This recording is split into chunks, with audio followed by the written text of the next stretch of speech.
सुप्रभात बच्चों, कैसे आप सब अच्छे ही होंगे।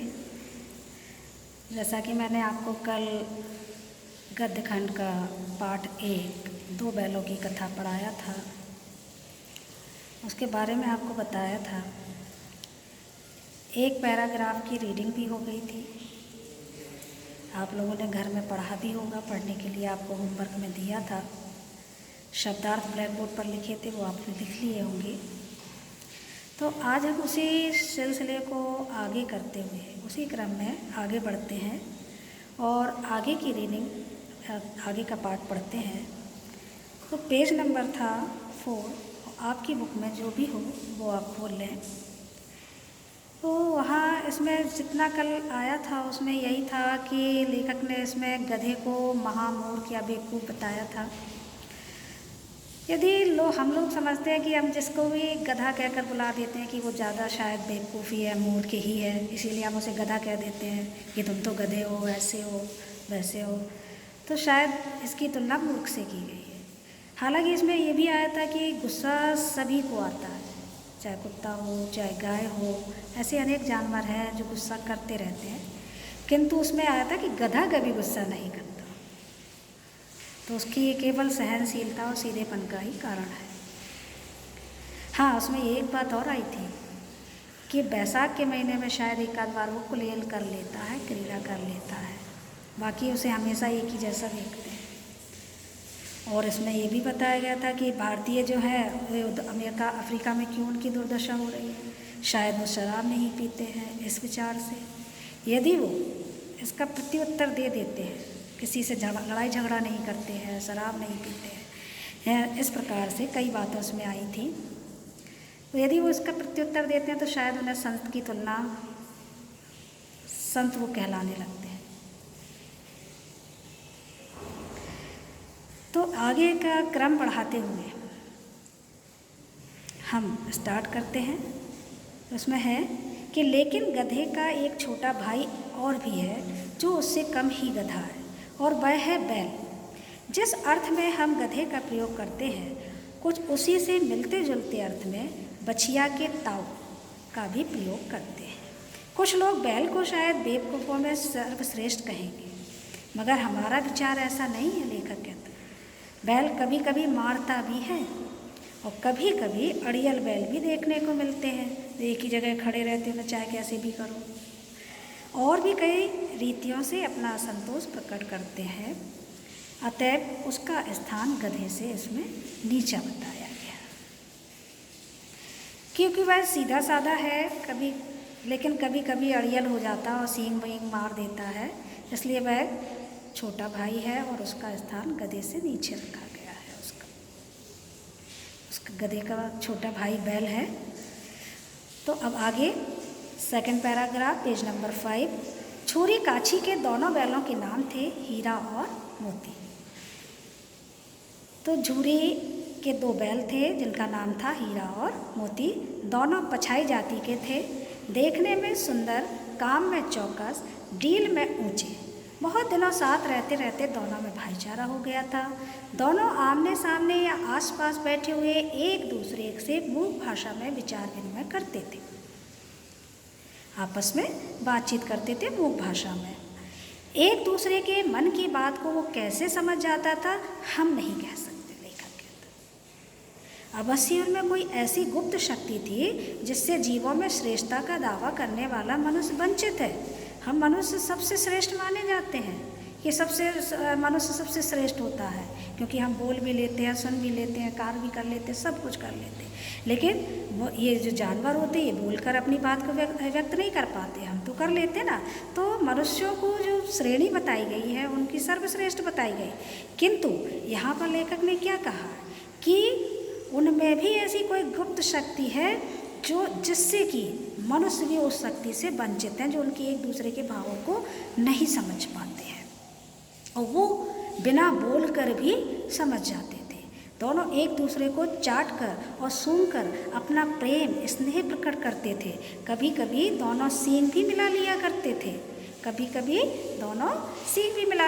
थे, अपना प्रेम दिखाने के लिए, विग्रह के नाते से नहीं, लड़ाई लड़ाई वगड़ा झगड़ा के नहीं, केवल विनोद के भाव से, हंसी मजाक के भाव से, आत्मीयता के भाव से, जैसे दोस्तों में घनिष्ठता होते ही घोल धोल धप्पा होने लगता है ना, उसी प्रकार से हम लोग आपस में करने लगते हैं ना।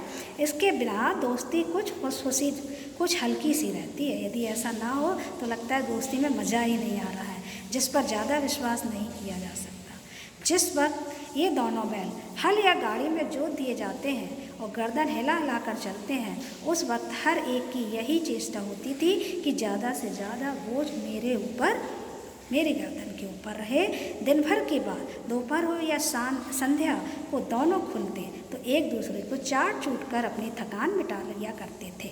नाद में खाली भूसा पड़ जाने के बाद दोनों साथ उठते तथा साथ नाद में मुंह डालते थे। नाद क्या होता है? जानवरों के लिए एक बड़ा सा बर्तन होता है, उसमें इनका खाने का भूसा वगैरह रखा जाता है वो, और पानी, नाद में पानी भी भरा जाता है। नाद एक बर्तन होता है और डालते थे, साथ ही बैठते थे। एक मुंह हटा लेता था तो दूसरा भी हटा लेता था उसमें।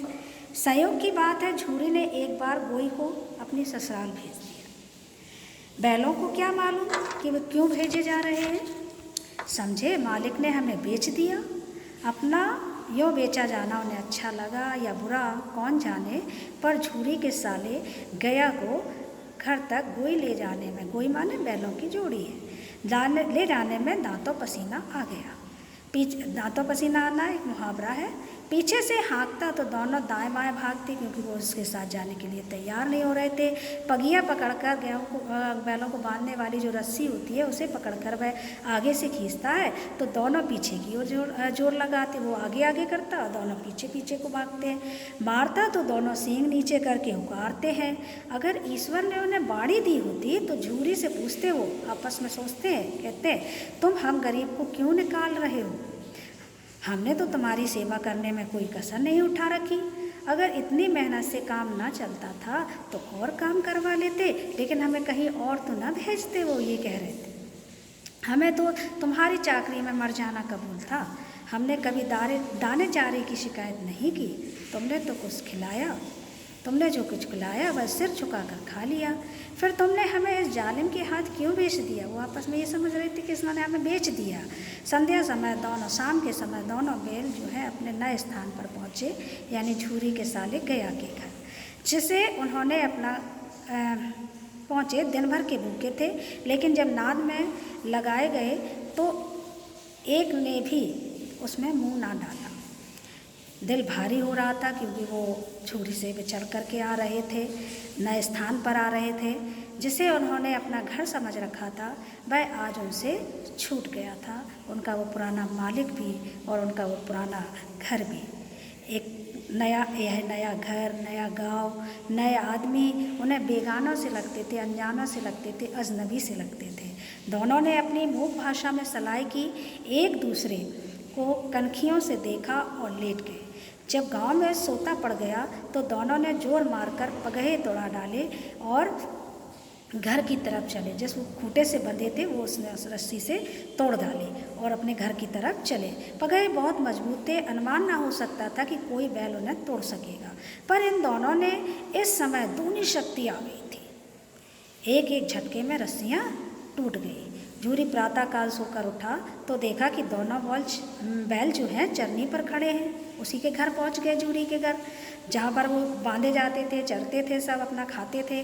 दोनों की गर्दनों में आधा आधा गराव लटक रहा था। एक रस्सी होती है फुंदनेदार, वो घुटने तक पाँव कीचड़ से भरे हैं और दोनों की आंखों में विद्रोहमय स्नेह झलक रहा था, कि जैसे प्यार भी था लेकिन उसके साथ साथ उनमें विद्रोह भी था कि आपने हमें भेजा तो हमें इसका क्यों भेजा, हमें बताओ, इस टाइप से। झूरी बैलों को देखकर स्नेह से गदगद हो गया, प्रसन्न हो गया, दौड़कर उन्हें गले लगा लिया। प्रेमालिंगन और चुंबन का वह दृश्य बड़ा ही मनोहर था। कितना प्रेम करता था वो भी अपने बैलों से, झूरी भी। झूरी प्रातः काल सोकर उठा तो देखा कि दोनों बैल चरनी पर। झूरी बैलों को देखकर बड़ा गदगद हो गया, दौड़कर उन्हें गले लगा लिया। प्रेमालिंगन और चुंबन का वह दृश्य बड़ा ही मनोहर था। घर और गांव के लड़के जमा हो गए और तालियां बजा बजा कर उनका स्वागत करने लगे। गांव के इतिहास में घटना अभूतपूर्व न होने पर भी महत्वपूर्ण थी। बाल सभा ने निश्चय किया कि दोनों पशु वीरों को अभिनंदन पत्र देना चाहिए। कोई अपने घर से रोटियां लाया, कोई गुड़ लाया, कोई चोकर लाया, कोई भूसी लाया।